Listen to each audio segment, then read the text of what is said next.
for some type of way. I love it when you call me Big Papa. The show stopper. The rhyme dropper. Super cat drop the gap. Oh, You know the lyrics? that's like one of my favorite Biggie verses he's ever done. So Really? Wow. yeah, Okay. I'm just the only bad thing I hate about that remix. It Uh, was so fucking short, but Puffy had to spit right. all those whack lines before him. Yeah, he did. He definitely did. Sam was good. Yep, he did. Oh man. So you finally saw the whole 8 episodes? Yeah, Okay. Shit, I forgot some of them already. You know. some of the shit I already knew, but Yeah, a lot of this some shit I already knew. That's why I was like, how are they gonna drag this out to 8 episodes? A lot of this shit we already knew. I feel like what Angie Martinez is doing. I feel like she's gonna wait till the series pops off, and then we'll Uh, get some more better albums. Not like better albums, like better than Biggie, but I'm just like right. better classic albums worthy of discussion, in my opinion.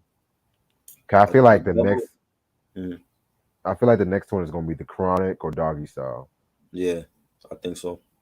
A double album. I think it should have been more episodes than just 8 episodes for I me. feel like she should at least talked about all the songs Yeah, because they mentioned some certain songs, but they could have had episodes on those same other songs. right. Like I love Notorious Thugs, but I've heard that story so many times. Right, facts. I heard that from who did I hear that story from about Notorious Thugs? I forgot. I heard it on another platform though.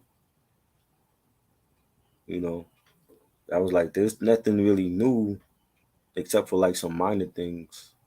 Yeah, You know, but yes, people. I am talking about Biggie. I said I wouldn't do a show about certain artists that are the usual artists that people talk about. But this is a special episode because it was like an 8 episode, and I didn't know this was coming out, an 8 episode series about with Angie Martinez, talking about the iconic double album Life After Death. And I think they got the right host. They got the right host because Angie is a great journalist. Listening to her from the Hot 97 days and as a DJ at that radio station, and what she's done with her own podcast now, and I think they got the right hosts. And this was interesting at points with it's 8 episodes and they talking about different songs from Life After Death, and she brought in different guests. She had Primo, she had Easy Mo B, she had Little C's, um she had Ron Amen Lawrence because he produced Who Shot You, and she had some Havoc was on one.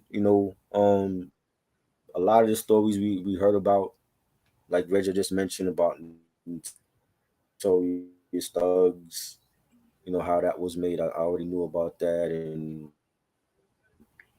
there were things I didn't know. Like the first episode to me was interesting, but Who Shot You? Remember the episode? yeah, yeah, But and that the when Ron was talking about making the Who Shot, that was like the first time he ever did anything for Bad Boy. Supposedly, that was like the first beat. And when he was talking about the track and how LL had wrote to that song, but for whatever reason he wasn't on it. That put everything in perspective when LL came out with "I Shot You," because I always wondered. I'm like, why we had "Who Shot You" out at that time, and then LL made "I Shot You," and I always thought that was like a reference to "Who Shot You." And now we know why, because LL wrote to that beat. He was supposed to be featured on that song, and for whatever reason he wasn't. And LL was at the studio that night when Biggie recorded "Who Shot You," and he heard Biggie's verse. This is all according to Ron Amen Lawrence, that the producer that made the beat. According to him, when LL heard Biggie on that beat, he had to change his lyrics or something like that. Yeah. So LL felt some type of way, like maybe Biggie was like low key taking shots at him, and I thought that was interesting. I didn't know about that. Kristen was good. So that was to me one of the best episodes. Just hearing the backstory and how Who Shot You was made, and you remember hearing that for the first time? Hearing Who Shot Ya? Yeah, Yeah, I remember hearing Who Shot Ya for the first time. I was actually getting into Biggie, and the thing about that was the fact that I was aware of the history with that song. right. And the fact of the matter is that his performance was one for the books. Mm-hmm. You know what Facts. I'm saying? Like the wordplay and everything like that. Right. But the thing about that song was the fact that the beat, I've heard it um I've heard it not first, but I've heard like, the My Life interlude, you know what I'm saying, with Keith Murray. Right.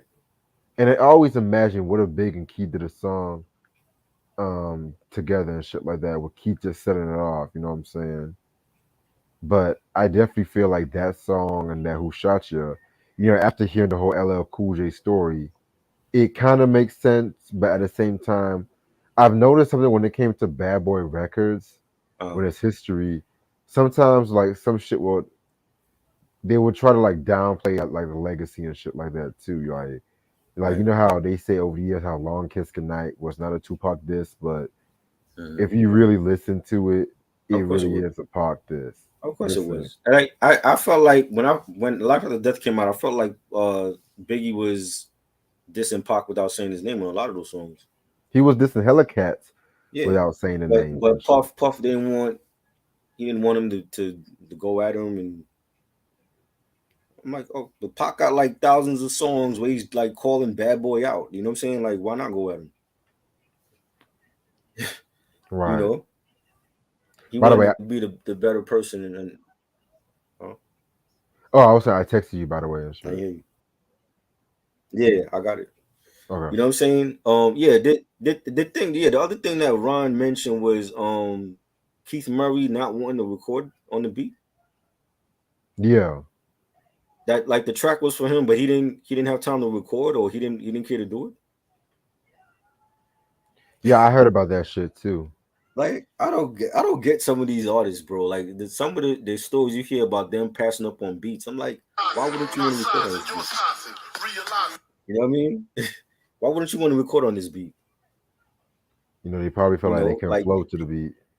he didn't want to record on the beat. Cannabis passed up on Devil's Pie, like, and then you gotta think, well, this is why some of these dudes ain't where they at in their career, because they passing up on beats like that. You know, But they want to rap on stupid shit.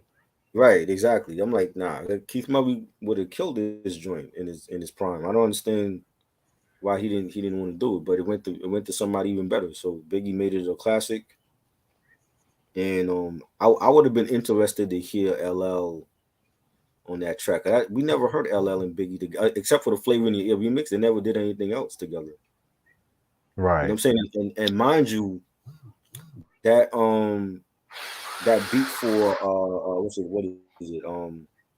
Doing it, that was for Biggie. Yep. And I forgot the story of how LL got it, because they kept like the Brooklyn part in the song. That was for Biggie and Kim, and LL somehow managed to get it in. He recorded it for Mr. Smith. You know, but yeah, I would have loved to hear Biggie and LL on Who Shot You. That would have been crazy. For real though. But I thought I was like one of the best episodes. I didn't know about that track. We had episode 2 with Sky's the Limit, with Clark Kent was a part of that. He produced the track. That I'm gonna tell you, that's never been one of my favorite songs from Laughter to Death. Which one? I always thought Sky's the limit. I always thought it was okay, but it's never my favorite on the album. You mean Sky's the limit? Yeah, Really? we went to yeah. It's okay, but I never it wasn't one of my favorites. It's not like my go to track on the album. Man, You honestly, know, Sky's the limit is actually one of my favorite Biggie songs. Believe it or not. really okay. Honestly, and it's the same thing I I said like with Biz. uh It's the same thing I said with Biz no Marquis. go ahead. What goes around comes around. It Right. was it was Just a Friend Part Two. Sky's the Limit to me was Juicy Part Two. Not saying I dislike Juicy because I still fuck with Juicy, but Sky's the Limit to me was like I got Sky's the Limit over Juicy. Right. No, I felt like it had a better Yeah. Juicy message was of great. just maintaining that success.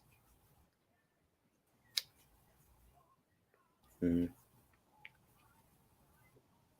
I didn't notice when he said that when he originally made the song that Biggie was singing the chorus before they got 112 on it. Yeah, And that if you listen to the track closely on the chorus, he still kept Biggie singing vocals in there. I never knew that. yeah, I had to re-listen to it myself, and I kind of see what they're talking Yeah, about, low key. he told that's what he told Angie. Like he kept like you got to listen. Like it's not profound because you hear 112 over the chorus, but Biggie is singing on that chorus. I'm like, oh shit! I gotta go back and listen to the song. You know what I'm saying? Like, yeah, it was a positive song. And I like the video. With the kids, dressed up as Puffy and Big, but it was never one of my favorites on the album. You know, like the beat was cool. You know, I know a lot of people love it. You know what I'm saying? Kristen said, "True story. Me and Robert were talking about Longest Good Night, and he told me it's just only a subliminal diss to Pac, but he said it in that boot camp click. Interesting. What you You think know about what? that? I believe it too. I kind of believe it because hell, Boot Camp was throwing hella subs at Biggie and Bad Boy, Right, right. and and plus the whole incident with the Junior Mafia and shit too. The whole thing with Starine getting beat up by Junior Mafia. Yeah, And I saw that on another podcast where Starine was talking about that and how like they made up years later, but it was like some really serious beef that Boot Camp had with Junior Mafia. yep, You know what I'm saying? Like I think it was Biggie. I think he said Biggie's bodyguards beat him up or some shit. yeah. They Biggie's bodyguards like manhandle him. And the thing is, he it was Tech from Smith and Wesson that's cool with them. Yeah, That was his peoples. yeah, Brooklyn, that Brooklyn shit. Yep. So yeah, so it kind of put like some friction with Tech and with the ring because of that. I was like, yo, I didn't know that. Like, we didn't hear about none of that shit back in the day when it went down. I knew about the subliminal diss in the No Fear video. You know what I'm saying? When they had like the Biggie looking like they kicked him off the stage and shit. And But and I it's didn't know all that stuff was, huh? go ahead. I didn't know all that other stuff was going on though. And it should be noted, Mm. Boot Camp and Pop were definitely cool with one another. Yes, yes, definitely. I remember hearing those songs, the Military Minded. That was on the one of the Machiavelli bootlegs. He did a lot of songs with them for the One Nation album, but of course that album never came out.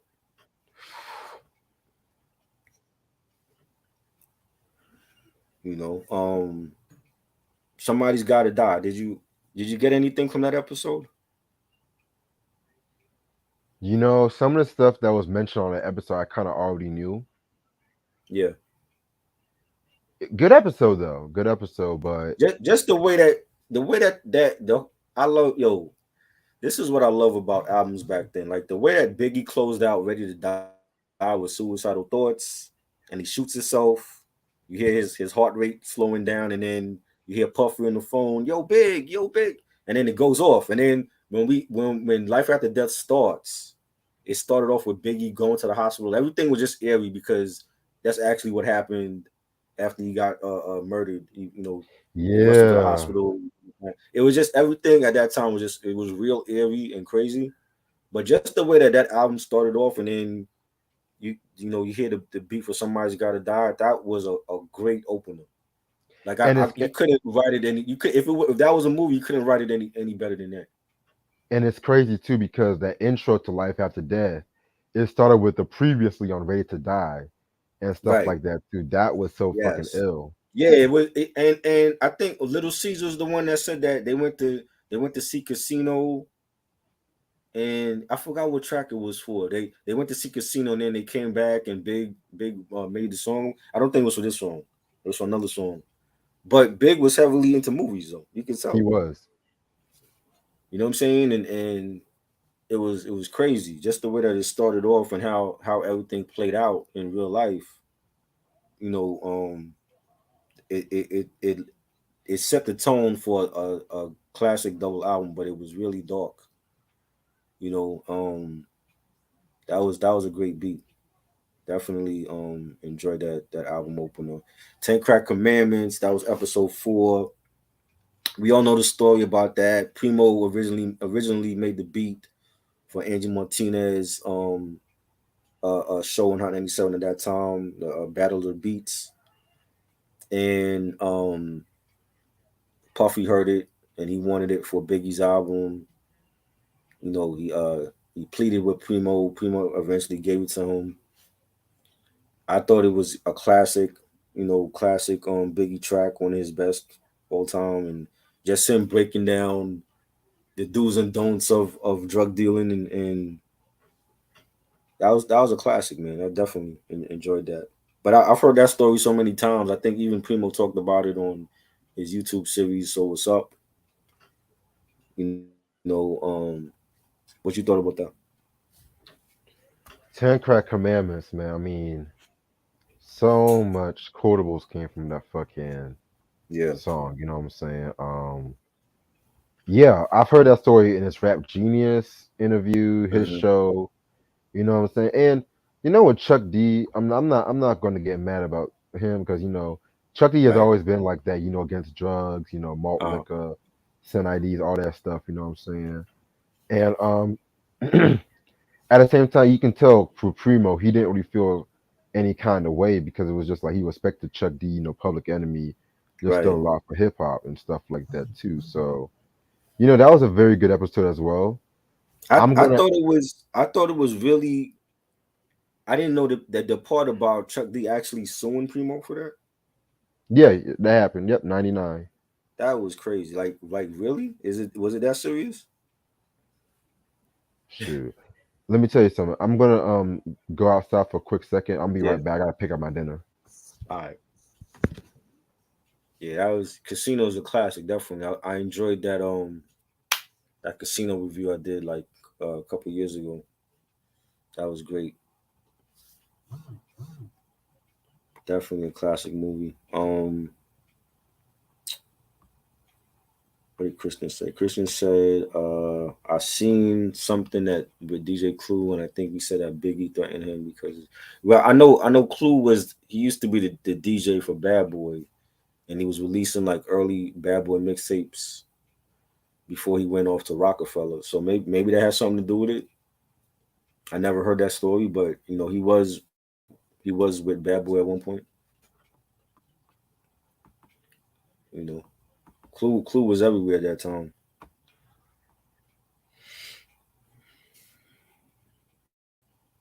The Janet song, "Some Days Tonight," in my opinion, I'm gonna do. You think the arrangement is like a sequel? Oh yeah, you gotta ask Reggie about that. Um, yeah, I never heard about the Clue thing, but I mean, I could see Biggie definitely doing that. If he didn't want his shit being released to the streets, you know, I mean, for those two albums, it wasn't like I didn't see no bootleggers selling "Ready to Die" or "Life After Death." Like they kept that in house, and That's the way it should be. You know, Rockefeller got had a lot of shit that got leaked to the streets.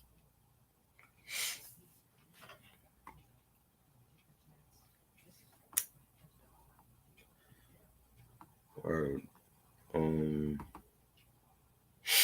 what was your favorite episode on it? If y'all have y'all seen the series on it's on the Notorious B.I.G YouTube channel.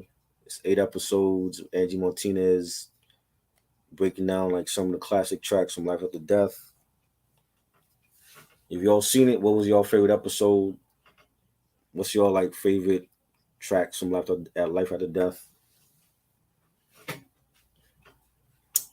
I thought it was a good series. You know, certain songs we already knew about, but I think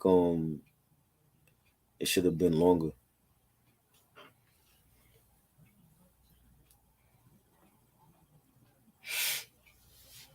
Reg's gonna answer that. You know what I'm saying? I don't. You talking about like sound arrangements for those songs? I thought they came out perfect the way they are. Funny How Time Flies. That's one of my favorites on the Control album. You know,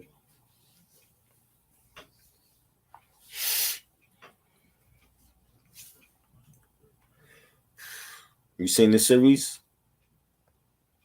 I ain't seen no promotion for this series though. For real, like I ain't seen a lot of people talk about it. So I don't know if people watched it or they just don't care.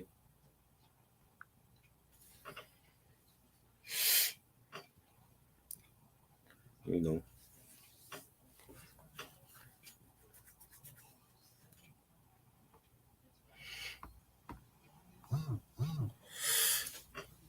I'm gonna ask Reg about that. The song arrangements.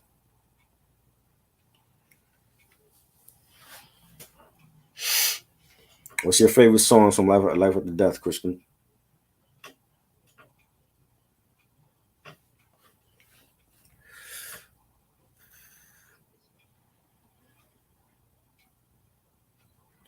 Let's Wait a While. Let's Wait a While is a great song too.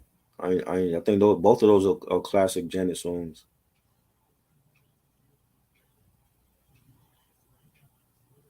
You think it sounds similar?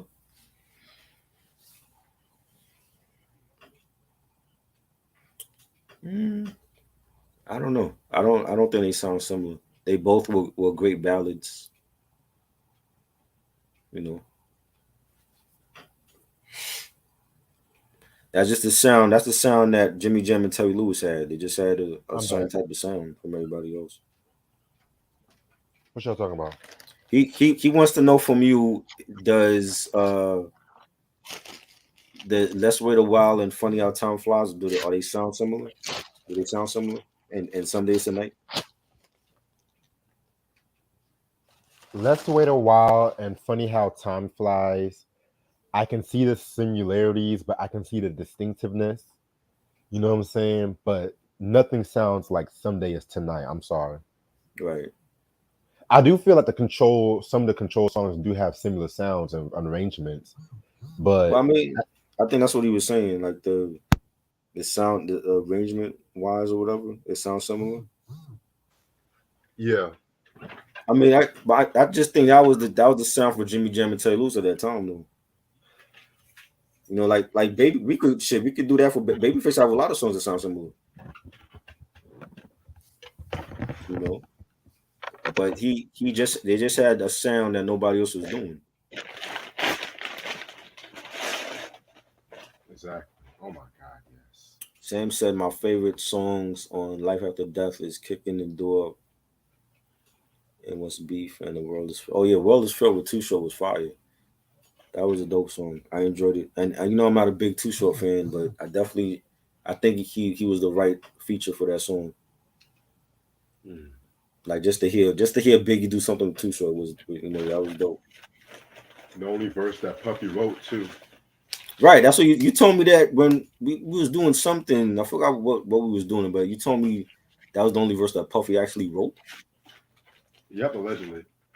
Wow, that's crazy. That's crazy. You mean he actually wrote bars? Mm-hmm. He didn't have Will Smith or Jay-Z write for him. Nope. or Sauce Money. Sauce Money got a Grammy. People forget Sauce Money got a Grammy for No Way Out Exactly. because he did the ghost writing for Puff on that album. Yeah, he got a Grammy. That's crazy. You We know. still. Huh? Oh no, not you, not you. My Downfall, one of my favorites on this album. And you know, when I first heard it, I didn't like it because Puffy was talking his shit on there. Mm-hmm. But it's Puff. That's what he did. You know, his ad libbing and all that. And do you feel like DMC should have had a verse on here? I do, but I understand why he did it. To be honest with Right, you, because of his voice. right. I love it. I think it's a really eerie type of track. You know, did you have any takeaways from this episode? Um, Again, really, not really. Some of the stuff I kind of already knew. Right. You know what I'm saying? But again, my downfall is really one of my favorites on the album like that. But Biggie's performance always does his thing. Hip Hop Show with No Name. Salute. Subscribe to the channel. Like, comment. Let me know what's your favorite songs on Life After Death. Yeah, try. I'm gonna tell you right I now. didn't really huh? Off topic, this food is amazing. Okay. Huh? I didn't really have any takeaways from this episode though. I'm trying to remember who was on it. I know. Um I want to say Lil Season was on it. Little Caesar was on it a lot. He you know he Big was like I felt bad for C's like the last episode. Well, we get to that, but I felt bad for C's because I know there was one point in the on one of the episodes he was on, he was talking about how Big set everything up for them, like for Junior Mafia and for Kim and for C's for the whole all the members, and he was planning on when he talked about Crush on You, he was like Big. That was Big's idea to put that song on Kim's first album so that it will gain C's exposure. And there was a different title for C's first solo album that Big had named it. I forgot the name, the title that he had. He had some title for C's solo first solo album, but they changed it later. But Big planned out everything for him. It's almost like he knew he was gonna go. Yeah, because The same way that when you had the Outlaws on DJ Vlad a couple years ago, and they were talking about how Pac planned out everything for them. Like so I think it was gonna be Young Noble first to go solo, and then everybody else. yeah, Like he planned like for them to get signed to this late. They wasn't gonna be on Death Row. He was planning on leaving Death Row and going Pop, to yeah, with Machiavelli Records, and he planned like everything out for them. It's crazy, yeah, because Pop did not want them to go to Death Row Records, right? and Which is why they not signed to them. if I'm not mistaken, that's one of the reasons why Hussein left the Outlaws too. If I'm not Yeah, mistaken. he got signed to Relativity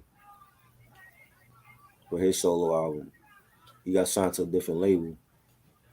Um, I felt bad for C's though because like you could tell him and Big was close, and when he's telling that this story of like the hotel incident with Charlie Baltimore and how like Big had some, I still want to know what was in that bag because he had some tote bag that he told C's to get rid of, and the story with when they were I think they were out in LA and Charlie was already dating Biggie at that time. For people that don't know, Charlie Baltimore used to date Biggie.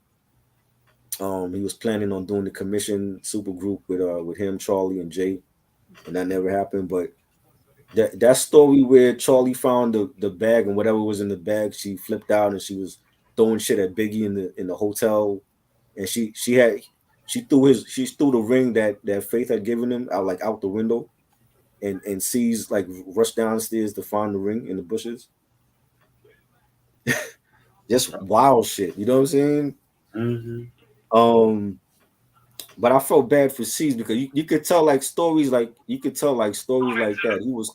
That was his like big brother, and he was close to him, and like he even told Angie like he'll never be the same again after what happened.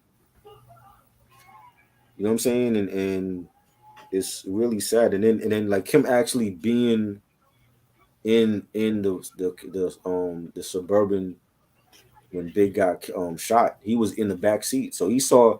I, I'm assuming he saw something. He might not come out and say, but you have to have seen something. Yeah, that shit sticks with you, man. Yeah, he had nightmares and shit about that, and like think about like they're joking, they're cracking jokes in the suburban like minutes before Big gets shot. Like that's something that's gonna stick with him for the rest of his life. He's never gonna forget that. You know what I'm saying? And I really felt bad for him. You know what I'm saying? It's crazy, but he's still here.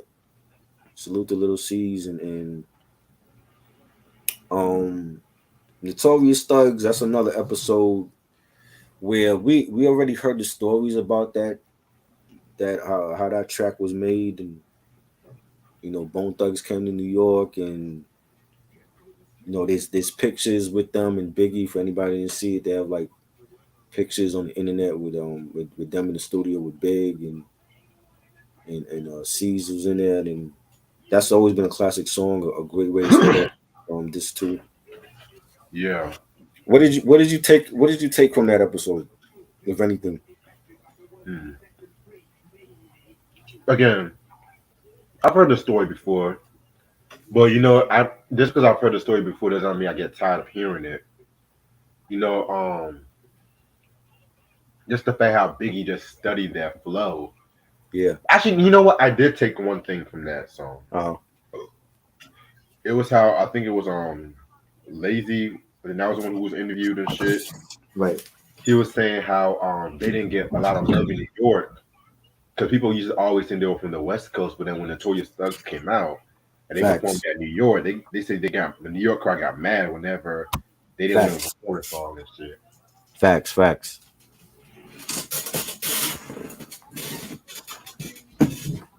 Who, I who forgot. had the best verse though? Mm, you know Who what? had the best verse?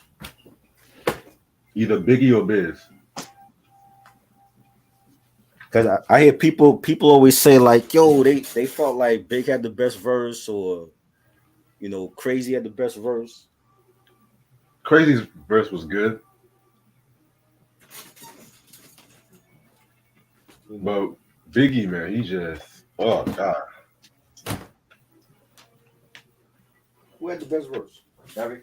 What's good? Who had the best verse? Who y'all think had the best verse on Notorious Thugs? Mm, yeah.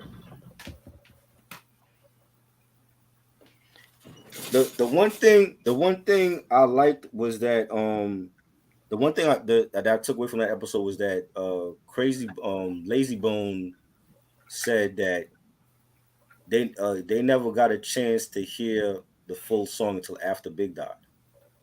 Oh yeah, that's right. Remember, because he said like he heard the beat, and he took the beat like with him, so he didn't record it like then and there when they were in the studio together. You know what I'm saying? Because they were like they got drunk. Big. They were like they spent like hours just fooling around in the studio. So they already laid their verses down, but Big took the beat with him home and studied their flow. And then when he ended up doing it, well, by the time they heard the song, he was already he had already passed away. So they heard it. They heard in the song when everybody else hearing the song when the album finally dropped. You know what I'm saying? So they didn't actually hear him. They didn't see him record his verse, which is fucked up. You know what I mean? But that was a great way to start off the second half of this album. Stevie J produced that. People forget the same Stevie J that was on Love and Hip Hop. He did a lot of classics for Bad Boy. That beat was fire, definitely. And Um, and even the thing about that song too, Bone was throwing shots at their rivals right, at that song. Just as Biggie threw right. that shot at Tupac. Uh-huh. And I like the fact that they didn't take nobody's side. Like even though they were cool with Pac, this is hip hop. You know what I'm saying? Like they wasn't tripping out like, oh, we're not gonna do shit with Big because we cool with Pac, and you know, I like the fact that they didn't do that. You know, same with J. Rule. Like J. Rule, he had beef with Big. But at the end of the day, you know, Primo asked him like, yo, like, you know what I'm saying? Like, can I use the beat? And J. Rule was like, hell yeah, this is hip hop. You know what I'm saying? So, um, Mm. I got a story to tell. Oh Classic, my god! classic storytelling track. You What know, did you get out of that episode? if I'm not mistaken, I think that kicking the door story was from that episode. For I got a story to tell. Yeah. How so? No, because sometimes in some of these episodes they mention other songs too. Yeah, well, they mentioned other songs as well. Yeah, But it was just how a lot of people at that time, like in the NBA players, they were trying to figure out who that song was about. And the fact of the matter was that the song kind of had like a more cult popularity and shit, like years after the album. So I remember when I first heard the song, I liked it, but I was confused about what the hype was. But then again, just the way he was rhyming on that shit, and he was just the story was so complex. You had to rewind that shit a couple times too. I mean, he definitely did his thing on that one. facts.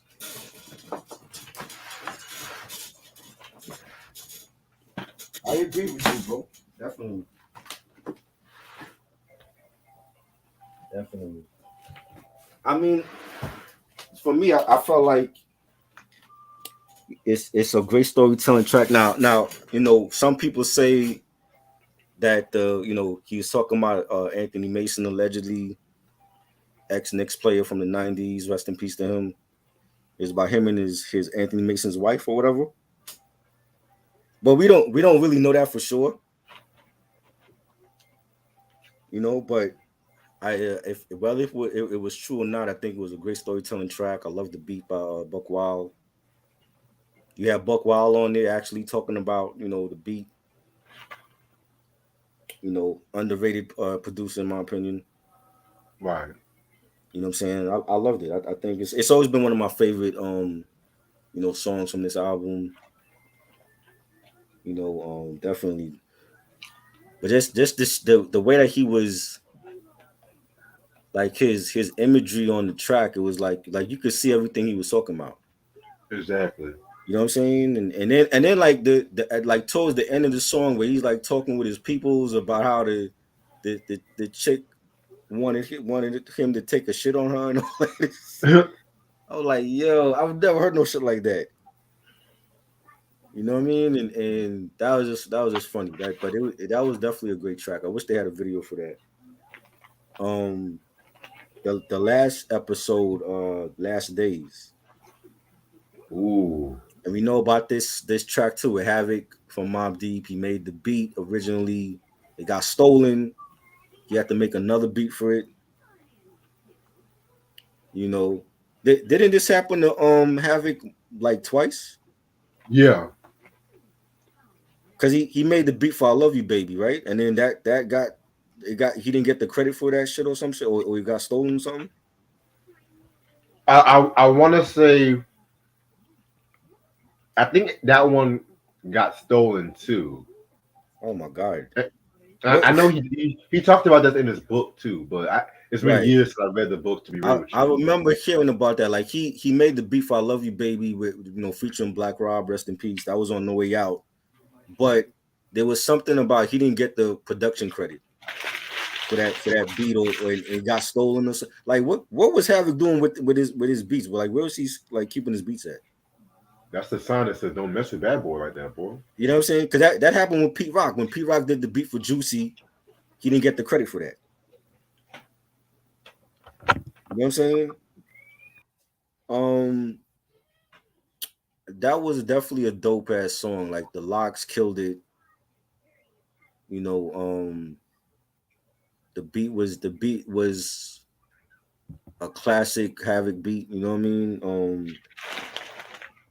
I want to know why Prodigy wasn't a part of that though. Well, Prodigy didn't really fuck with Biggie like that. Yeah, but I mean, Havoc did.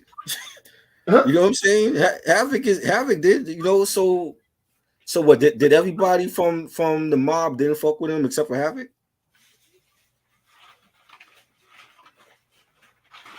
You know, I mean, we Well, I had know RZA. RZA gave him a beat. Wu Tang wasn't fucking with Biggie like that. because I know a lot of cats from like East Coast, like New York. After for a while, from what I looked up, they didn't really care for Biggie like that because they Yeah, thought he was yeah, commercial. but I mean, if you seen the last season of the Wu Tang saga, they wasn't fucking with Biggie. Like when One More Chance came out, Ray and Ghost and them were pissed off. Like they were trying to beat him. They wasn't trying to collaborate with Bad Boy. That Right. was that was like the competition. They were trying to beat him on the charts and shit. Which is why when Cuban Link dropped, it was all about Cuban Link. You know, they heard One More Chance and they're like, yo, we gotta beat this nigga. You know what I'm saying? They dropped Criminology and Ice Cream. You know, so like RZA was cool with him because I mean, if RZA really had any type of beef with him, I don't think he would have gave him a beat. Now I hear what you're saying. You know what I'm saying? What did you get out of this last episode? You know, I always see this episode as like a double meaning. Hold on, right quick. Yeah,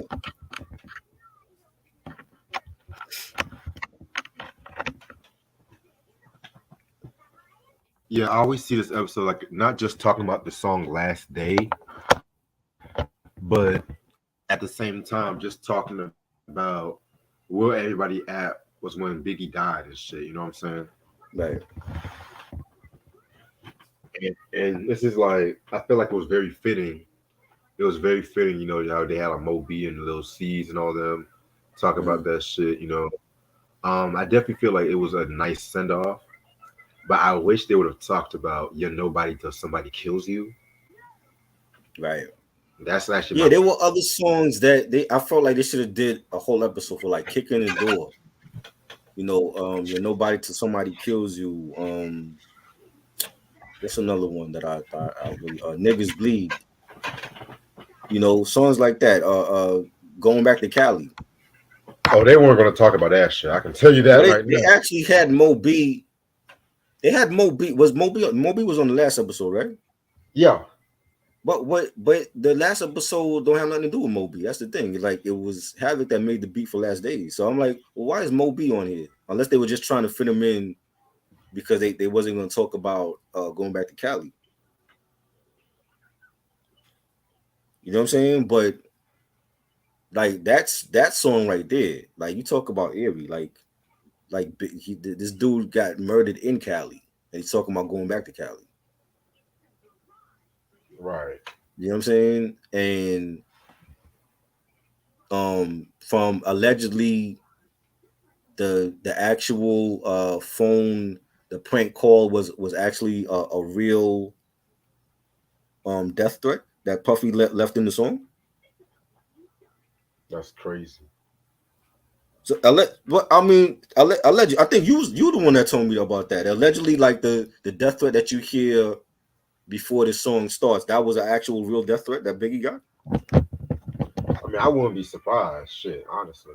That was a rumor. I don't know how true that is, but supposedly Biggie was getting death threats though. Like he said that allegedly the death threat that you hear on going back to Cali, where you hear like the call is like he's whispering, "I'm gonna kill you," or whatever. Like that was a real death threat, and Puffy kept the actual call in on the track. which is crazy. You know,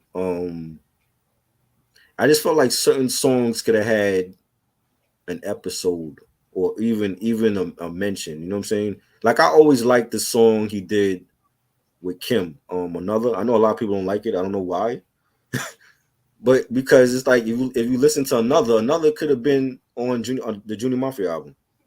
Yeah. You know what I'm saying? Like if you think about it, like Play's Anthem had Big and Kim on that. Get Money, which is probably the biggest song on on biggest hit on that album, was Big and Kim. At some point, if Biggie was still alive, they would have did a Biggie and Kim album.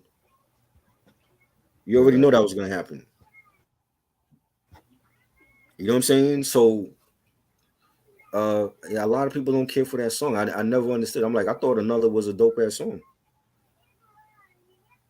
You know, the joint that KG did, Missing You. I thought that was fire. Yeah, that was a dope song. I think C's actually mentioned that. I think C's mentioned that song. Somebody mentioned that song in the series. You know, but I mean, I get the concept. I'm guessing this is gonna be like they're gonna have other seasons and they're gonna talk about more iconic records and the making of them and all that, and they'll have different guests. I'm hoping at least that's what it is, and it's not just about this album. Right. You know what I'm saying? Yeah, we know. Yes, Easy Mo be produced the what, but I was from Ready to Die. I mean, this is for Life After Death, and he was on the last episode, which is about Last Days, and I didn't really understand that. I'm like, because Havoc was the one that did the beat, you know, and they had other people on there, Bones Malone, when he was writing for the Source, he did an interview with Big, and they had him on there. They had the makers of I forgot the clothing company. Is it 5,001 flavors? 501 flavors? I Yeah, I think think so. yeah, they were like they custom made a white suit for Biggie, and he never wore it. And then when he actually got killed, Faith had called them about um she wanted them to make a white suit, and they told her he had a white suit already made before he died. He just never wore it. So that's what he got buried in. He got buried in a white suit, and I didn't know that. Um, so they talked about like making custom making clothes for him for like different video shoots and stuff. I thought that was cool. Um, it was a lot of people involved in, like, again, like the producers, Clark Kent and Primo, Havoc, Moby, Ron Amen, Lawrence. They all were a part of it. They had another guy. There was another guy that was the older dude. I don't know. I forgot like what his connection with Big was though. You know what I'm talking about? The guy with the hat.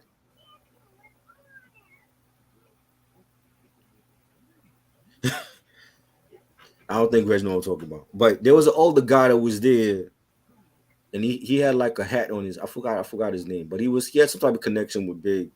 I'm trying to think. I forgot his name. I'm trying to think. What was his connection to Biggie though? It was something that I don't know if Biggie bought something from him. He had some type of connection with Big, and he Mm. was he was a part of it. And yeah, Fat Joe was a part of it. We have Fat Joe on there, talking about like the early years of Biggie, and before he came out Ready to Die and all that. And I thought at times it was informative series. I hope they do others. Like I would like to see one on I know you said Doggy Style in the Chronic. I suppose that's possibly. That would be nice. I would like to see one on Nas's I Am and Nostradamus, the Plan Double album, because I've never heard Nas talk about that Plan Double album. You know what I'm saying? Like I want to know like why it was leaked, why the songs were leaked, and why they never chose to release the double album. Like they just released the two albums like within 6 months of each other. That's one I would like to see. You know, I mean, we don't even have to need Nas on there. Just get like everybody that was involved in that in both I Am and Nostradamus, like the track masters and Primo, of course. You know, LES and those cats. Then I'll be interested in the episode because I've always wanted like that those two albums released in its entirety the way it was originally planned, and we never got that. And I'm still hoping one day we get that, like for the like. Is it 25 years for I Am already? Or no? Next year. Next year? Hmm. I would like for Nas to release the for the 25th anniversary for both I Am and Nostradamus.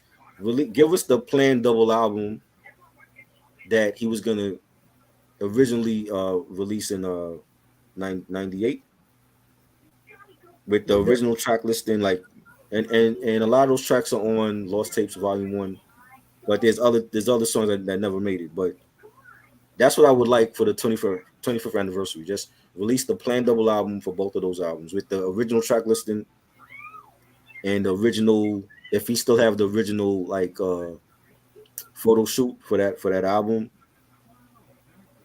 And we need a story behind those two albums. I would Right. like that. He'll probably never do it, but I would still like that. Definitely. You know. John Dixon, salute. John Dixon said RZA produced Long Kiss Goodnight. Yeah, that was a great song. But no, I was talking about the fact that like when I had asked Reg about like why I felt like Prodigy could have had a verse on Last Days and why he wasn't a part of it. Well, because Mob didn't really fuck with Biggie, but Havoc did. RZA gave Biggie a beat, Long Kiss Goodnight, but Wu Tang didn't really fuck with him like that though. That was their competition. They were trying to beat him. You know what I'm saying? So that's what I meant by right. And Method Man fucked with him. He was on the what? You know what I'm saying? But we didn't get all the collaborations from Biggie. You know what I'm saying? Yeah. This I know. was what would you rank this series for season 1? I would definitely give it an 8 out of 10. 8 out of 10. What didn't you like about it? I wish more songs would have been featured on the album. I wish they wouldn't have just clumped up everything at once, but I kind of get it, for time constraints and You wish everything you like wish that. more songs would have been featured on Life After Death? No, no, no, on the Oh, podcast. on the series. Hmm. Yeah. That's another thing. Like I know BJ had mentioned this like months ago. Like, is there any unreleased songs from Life After Death? Mm, I've not really seen anything like that either, but you know, um, no, he did have like some mixtape tracks too, but I never heard any thing about unreleased tracks for this album. And I mean, when the artists go in to record an album, there's like a certain amount of tracks they record, yeah, especially for a double album. But I've never heard no unreleased stuff from this. You would think they got to be at least two or three unreleased tracks that didn't make the cut, right? right, We never heard nothing. They open, and the thing is they opened this series with Who Shot You, and Who Shot You is not even on the album. That was like in between Ready to Die and Biggie recording Life After Death. You know, that's yeah, actually the song is on. I believe that's on the Big Papa single. yes, sir, Yeah, it's on the single for that. So it's and it was re-released on the Ready to Die reissue joint. It's like a bonus track on it. Dead Wrong. I heard the original Dead Wrong. That I heard. I think that was 95. I heard that also. That's the one with Eminem is a different beat. That's on the Born Again track. But it's on the Born Again album. You know what I'm saying? And that's another thing I didn't know. Like when they talked about the Who Shot You track, Ron mentioned that Biggie planned a trilogy. Like it was Ready to Die, it was Life After Death, and then the third album was gonna be Born Again. And I never knew that. That was like the first time I ever heard of him planning the whole trilogy. You know what I'm saying? Yeah, but yeah, the Dead Wrong joint with Eminem, that's a different beat because the original beat I think was done by the Trackmasters. It was much darker, but that yeah, that's another track that was in between albums from you know. But yeah, I thought it was a pretty good series. Like I said, I hope Angie does this like every year. Like she talks about an iconic album from all coasts. Don't just make it about East Coast. Make it you got to include the South and their classics and the West Coast. You know what I'm Right. saying?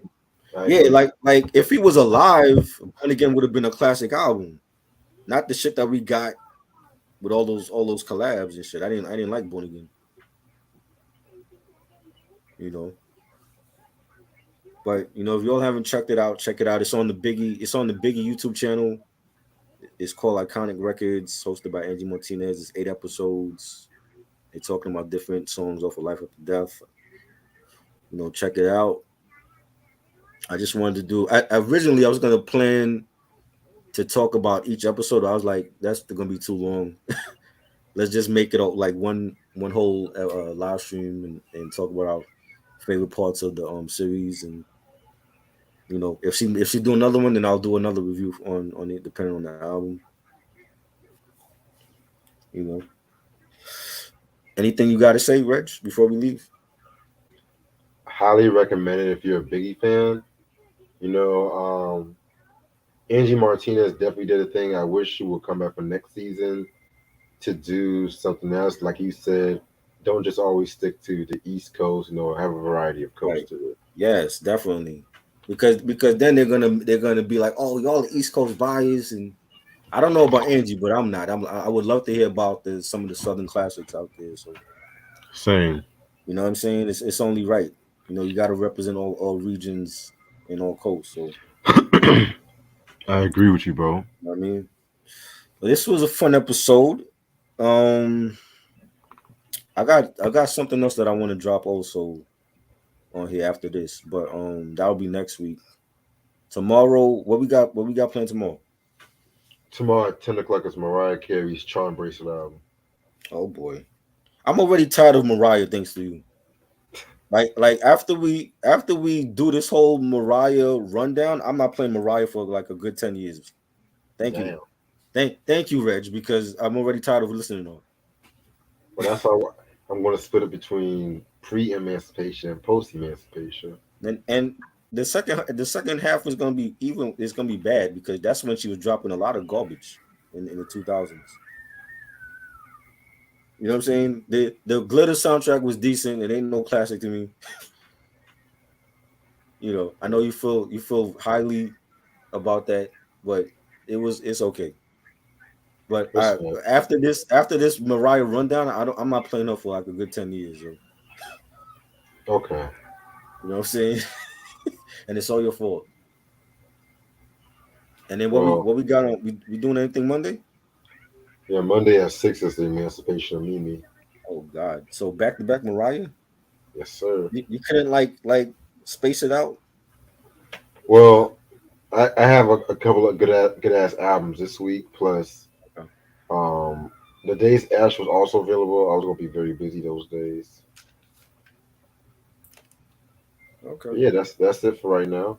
That's what we got. Life After Death, classic album. This album was released on my birthday too, 1997, March 25th.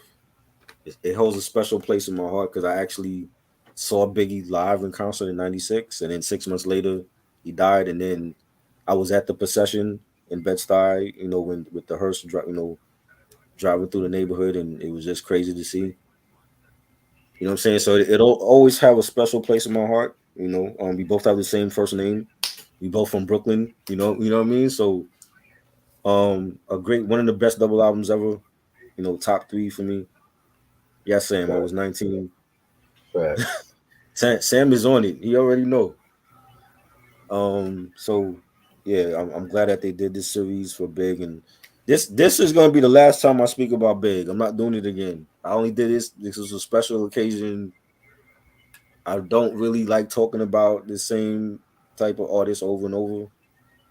It's just something that it bores me, but I had to do this one because it's big, and the way that they did this series was just different. So don't expect a lot of Biggie's shit from me on here. This is just a one time only thing. You know what I Appreciate for mean? having me, bro. Yeah, no doubt, of course. So yeah, y'all subscribe to the channel. Stay tuned. I got something else dropping next week on here. So shout out to all y'all, man. Shout Peace. out to you, Reg. Peace. Peace.